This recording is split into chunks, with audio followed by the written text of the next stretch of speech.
जय Shri Swami Samarth. Mahadevi health care में आप सभी दर्शकों का मनपूर्वक स्वागत है। आज हम नरसी भक्त की संपूर्ण कथा जानेंगे, जिन्हें परमात्मा ने कैसे बनाया नरसी सेठ से नरसी भक्त। कथा बड़ी है, आपको पूरी सुननी है। अगर आप वीडियो लास्ट तक सुनेंगे तभी आपको कथा समझ में आएगी, तो आपको वीडियो स्किप नहीं करना है।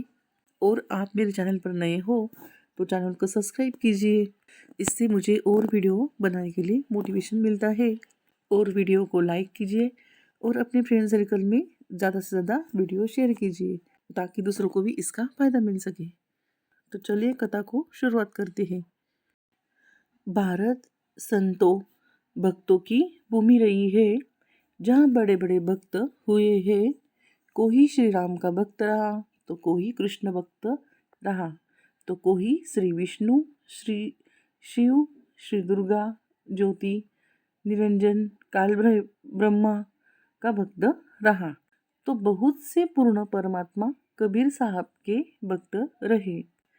उन्हीं में से एक थे श्री कृष्ण जी के परम भक्त नरसी जी, जिनके पास 56 करोड़ की संपत्ति थी, लेकिन स्वभाव से वे बहुत कंजूस थे। फिर पूर्ण परमात्मा ने किस तरह कंजूस नरसी सेठ को भक्त बनाया, तो अब हम जानेंगे कि वो भक्त कैसे बने। आज से लगभग 500 से 600 वर्ष पहले की बात है। एक नरसी नाम के भक्त थे। वे श्री कृष्ण जी के परम भक्त थे, परंतु बहुत ही कंजूस थे और 56 करोड़ की संपत्ति के मालिक थे। परमात्मा कहते हैं, माया को सिर पर नहीं रखना चाहिए। जैसे मोटरसाइकिल को सिर पर नहीं रखते, उसको चलाते ही। परंतु सेठ नरसिंह मेहता माया से चिपक कर बैठे हुए थे, अर्थात दान नहीं करते थे, बल्कि बहुत कंजूस थे। उनकी केवल एक लड़की थी और उसकी भी शादी नरसिंह जी ने कर दी थी। साथ ही उसके नाम की हुंडी चला करती थी, जैसे आज बैंकों द्वारा ड्राफ्ट बनाए जाते हैं। पैसे जमा करके एक कागज़ में बैंक ड्राफ्ट बनाते हैं कि हमारे पास इसके इतने रुपए जमा हो चुके हैं, और उस ड्राफ्ट को आप किसी दूसरे शहर में जाकर बैंक में दे दो, उतने ही पैसे मिल जाया करते हैं। ऐसे ही पहले के समय में हुंडी काम करती थी। तो इसके लिए राजाओं द्वारा धनी व्यक्तियों की संपत्ति के हिसाब से उन्हें हुंडी बनाने की मान्यता प्रदान की जाती थी कि कोई व्यक्ति इतने रुपए तक की हुंडी ड्राफ्ट बना सकता है। सेठ लोग फिर आपस में महीने, 6 महीने, 1 वर्ष में एक दूसरे से कागज और धन आदान प्रदान कर लिया करते थे। वही नरसी जी के पास 56 करोड़ की संपत्ति थी। यदि आज के समय से अनुमान लगाए तो अरबों करोड़ों की संपत्ति थी, और धन इकट्ठा करने के चक्कर में वह इतना कंजूस हो गए थे कि वह चवन्नी भी दान नहीं करते थे। लेकिन परमात्मा तो परमात्मा ही होता है। उन्होंने उस प्यारी आत्मा से माया का वह जाल छुड़वाया, जो कि उसके जी का जंजाल बना हुआ था। तो आगे सुनिए, और दिलचस्प कहानी बड़ी ही दिलचस्प है, तो आप सिर्फ सुनते जाइए। तो क्या हुआ, एक दिन सेठ नरसी की पत्नी ने कहा कि हमें आप गंगा स्नान करवा कर लाइए। लेकिन नरसी सेठ कहने लगा, क्यों पैसे बर्बाद करती हो, यही नहा लो, क्या रखा है वहाँ, इतनी दूर जाओगी। नरसी ने सोचा, अगर यहाँ वहाँ जाएगी तो 10-20 रुपए खर्च होंगे। जब नरसी की पत्नी ने नरसी से ज़्यादा कहा तो नरसी जी ने सोचा, अब यह मुझे ज़्यादा दुखी करेगी, सिर में दर्द रखेगी। ऐसा सोचकर वह पत्नी के कहने से गंगा स्नान के लिए चल पड़ा। जब वे गंगा में जाकर स्नान करने लगे, इतने में ही पूर्ण परमात्मा कबीर साहब जी ने वहाँ साधु रूप में प्रकट होकर उन्हें श्री कृष्ण की महिमा सुनाई। क्योंकि नरसी और उसकी पत्नी कृष्ण जी के पुजारी थे, तो इस तरह परमात्मा ने उनके सामने श्री कृष्ण जी की महिमा गाई। तो आगे सुनिए। जैसे गाय अपने बछड़े बछड़ी पर अपनी दृष्टि रखती है, वैसे ही बच्चा भागता है तो उसके पीछे पीछे भागती है, अन्य पशुओं से उसकी रक्षा करती है। इसी प्रकार परमेश्वर कबीर जी अपने भक्त के साथ रहता है। यदि वर्तमान जन्म में उस पूर्व जन्म के भक्त ने दीक्षा नहीं ले रखी, तो भी परमेश्वर जी उसके पूर्व जन्म के भक्ति कर्मों के पुण्य से उनके लिए चमत्कार करके रक्षा करते हैं। इसी विधान अनुसार उत्तम पुरुष, सत्पुरुष, पूर्ण ब्रह्मा कबीर साहेब ब्राह्मण रूप बनाकर आए और कहने लगे, सेठ नरसिंह जी गंगा स्नान करने आए हो तो कुछ दान करो। क्योंकि जैसी परंपरा बना रखी थी उसी आधार को बनाकर परमात्मा ब्राह्मण रूप में बोले। नरसिंह सेठ बोला, मेरे पास थोड़े ही है, आप जाओ किसी और से ले लो। परमात्मा कहने लगे, सेठ जी वैसे ही नहाने से क्या फायदा, कुछ दान किया करो।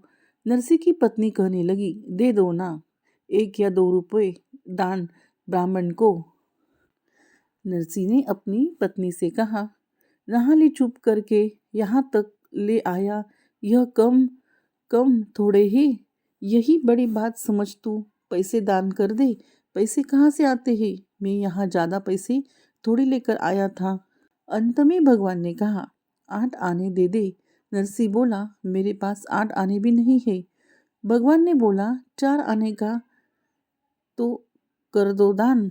वह कहने लगा, मेरे पास 4 आने भी नहीं है। नरसिंह कहने लगा, 1 टका दूंगा, सिर्फ 1 टका। परमात्मा ने कहा कि चल 1 टका ही दे दो। नरसिंह बोला, 1 टका तो दे दूंगा, लेकिन मेरे घर आना पड़ेगा, यहाँ मैं थोड़ा लाया हूँ। भगवान बोले, चलो घर पर दे देना। तो आगे क्या हुआ, नरसिंह जी आगे आगे और परमात्मा पीछे पीछे। जब सेठ नरसिंह जी गंगा स्नान करके अपने घर पहुंचे तो पीछे से ब्राह्मण वेशधारी परमात्मा ने जाकर सेठ जी के द्वार खटखटा दिए। दरवाजे पर नौकर आए। नौकरों ने पूछा, क्या बात है ब्राह्मण जी। ब्राह्मण वेश में परमात्मा बोले, आपके सेठ ने मुझे 1 टका दान किया है और उसने मुझे घर आकर लेने के लिए कहा था। नौकर ने जाकर सेठ जी से बताया कि सेठ जी, एक ब्राह्मण आया है और कह रहा है कि आपने गंगा पर उन्हें 1 टका दान देने के लिए कहा था, वही लेने आया है। अब नरसिंह ने सोचा, यह तो बड़ा ही ढीठ है, मेरे पीछे पीछे आ गया। सेठ नरसिंह ने नौकर से कहा कि ब्राह्मण से जाकर बोल दो, आज सेठ जी थके हारे हैं, कल देंगे। नौकर ने आकर ब्राह्मण को संदेश सुना दिया। ब्राह्मण वेशधारी परमात्मा बोले, कोई बात ना, आज विश्राम कर लेता हूँ, कल लेकर ही यहाँ से जाऊंगा। तो फिर आगे क्या हुआ जानिए। परमात्मा के खेल मनुष्य नहीं समझ सकता। तो कबीर परमेश्वर जी ने कहा कि ये सब खेल तो हमारे किए हैं, हमसे मिले सो निश्चय जिए। तो फिर क्या हुआ, नरसिंह जी के मकान के बाहर एक हरा भरा बाग था। उसी बाग में ब्राह्मण रूप में परमात्मा चादर बिछाकर लेट गए। सुबह उठते ही परमात्मा ने फिर सेठ जी का दरवाजा खटखटा दिया और परमात्मा ने नौकरों से कहा कि सेठ जी से कहो कि वह मेरा 1 टका दे दे। नौकर ने अंदर जाकर सेठ नरसिंह को बताया कि वह ब्राह्मण द्वार पर खड़ा है, अपना 1 टका मांग रहा है। सेठ ने सोचा, बड़ा ढीठ है, यह तो गया ही नहीं। तो क्या हुआ, नरसिंह जी भी बहुत बड़े कंजूस थे, पक्के वाले। तो अब जानिए आगे क्या होता है। अब नरसिंह जी ने सोचा, आज यह 1 टके की जीत लगा रहा है, कल हो सकता है कि यह 100 रुपए की जीत लगाकर बैठ जाए।